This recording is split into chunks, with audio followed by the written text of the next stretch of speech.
बाबा जी, आज के डेट में ये वैदिक संस्कृति, आर्य समाज और सनातन, इसको आप एक फैशन के तौर पे देख रहे हैं या इसका वाकई में एक बहुत आर्य रेलेवेंस बढ़ समाज गया है? एक ऐसी तार्किक, दार्शनिक और व्यवहारिक संस्था है जिसने कर्म को धर्म कहा, आचरण की श्रेष्ठता को धर्म कहा। कोई जात पात, ऊंच नीच, भेदभाव, छुआछूत कुछ नहीं। आज जो कुछ हम हैं महर्षि दयानंद के उन विचारों का परिणाम है कि एक किसान का बेटा देश का, दुनिया का सबसे बड़ा योगी हो सकता है, संसार के लिए उपयोगी हो सकता है, और किसी भी प्रकार के ढोंग, आडंबर, पाखंड, अंधविश्वास के बिना आर्य समाज ने ऐसे ही व्यक्ति निर्माण किए। ये हमारे बिना आर्य जी आर्य समाज के पुरोधा है, और ये आज 65 एकड़ भूमि पर ये आर्य सम्मेलन मात्र एक प्रदर्शन नहीं है, ये वो दर्शन है वेदों का, ऋषियों का, कि सभी मनुष्य एक ईश्वर की संतान है, एक पूर्वजों की, एक धरती माता की, एक भारत माता की संतान है। और हम सबको मिलकर के राष्ट्र धर्म को अपना सर्वोपरि धर्म मान करके एक देश का लोकतांत्रिक संविधान और एक भगवान का विधान, ईश्वरीय व्यवस्था, उसका आदर करते हुए हमें जीवन में आगे बढ़ना है। तो ये एक जीवन का मूल दर्शन देता है कि हम अपने मूल से, मूल वेदों से, अपने मूल प्रकृति से, मूल संस्कृति से, मूल स्वभाव से, अपने मूल स्वाभिमान से, निजता से जुड़ करके आगे बढ़ें। उसका आंदोलन है ये आर्य समाज। और भारत की आज़ादी से लेकर के एक व्यक्ति के विचारों में जो पूर्ण स्वाधीनता होती है बिना किसी कुंठा के, वो आर्य समाज महर्षि दयानंद ने दी है। मैं सनातन पे आता हूँ सर। इसको लेके बहुत डिवीजन भी है। कुछ लोग मानते हैं और कुछ नेता तो इसको विरोध करते हैं। आप किस तरह से देखते हैं जो पोलराइजेशन हो रहा है? देखिए, जो हमारे सनातन की, जो महर्षि दयानंद की जो तार्किक, दार्शनिक, वैचारिकी के अनुसार जो व्यवस्था है, उसमें मैंने कहा ना, कोई ऊंच नीच, भेदभाव, छुआछूत, एक साइंटिफिक टेम्परामेंट है। और ये एक दृष्टि है कि आपके भीतर प्रकृति परमेश्वर ने बिना किसी जाति के भेदभाव के अपरिमित सामर्थ्य दिया हुआ है। अपने आप सामर्थ्य को बढ़ाओ और इस देश को श्रेष्ठतम बनाने में अपना सर्वस्व लगाओ। ये सनातन का मूल दर्शन। बाकी सनातन के नाम पर जो ऊंचा नीचा चल रहा है, ये सनातनी संस्कृति नहीं, ये तनातनी संस्कृति है।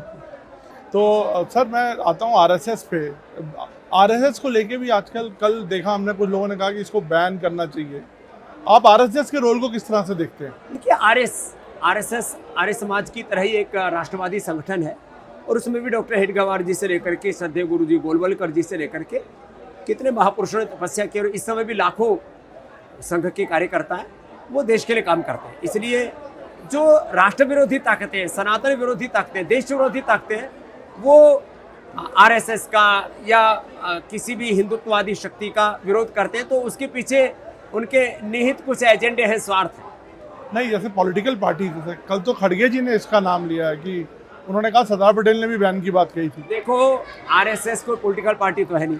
पॉलिटिकल विंग है जो है वो बीजेपी है। तो लड़ाई करने हैं तो अमित शाह जी और मोदी जी के साथ करो, उनसे लड़ाई होती नहीं है, उनको हरा नहीं पाते। तो फिर जो है वो आरएसएस के ऊपर अभद्र टिप्पणियां करते रहते हैं। आरएसएस को मैं पिछले 2-3 दशकों से बहुत करीब से देख रहा हूँ। बहुत अच्छे तपस्वी लोग हैं उसमें। और हाँ, ये अवश्य है कि जिनके विचार भारत और भारतीयता से मेल नहीं खाते, वो फिर इस तरह के कुछ एजेंडा चाहते रहते हैं। बाबा जी, आपकी मैं देखता हूँ कंपनी भी बहुत अच्छे से प्रॉफिट कर रही है। अब मैं एक इस बिजनेस से रिलेटेड इशू पे बोलूँगा। ये टैरिफ ट्रंप ने जो लगाया है, इसको लेके आपके क्या विचार हैं? नहीं, मैंने कहा टैरिफ वार है, टैरिफ टेररिज्म है, और ये बड़ा घातक है। द्वितीय विश्व युद्ध के बाद यदि तृतीय विश्व युद्ध है तो ये आर्थिक युद्ध है। और इसमें जो कम से कम जो गरीब देश हैं, जो विकासशील देश हैं, उनका ध्यान रखना चाहिए। कुछ ताकतवर लोग इतने साम्राज्यवादी, इतने ज़्यादा विस्तारवादी, इतने ज़्यादा गुरूर में आ गए हैं, वो ठीक नहीं है। सबको एक हद में रहना चाहिए।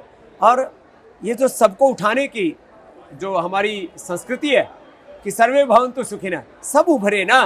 कुछ चंद मुट्ठी भर लोगों के पास यदि पूरी दुनिया की सत्ता, संपत्ति, ऐश्वर्य और सारी ताकत नियंत्रित हो जाएगी, तो पूरी दुनिया में असमानता, फिर अन्याय, शोषण, और फिर संघर्ष, और फिर खून खराब है। ये तो ठीक नहीं होगा।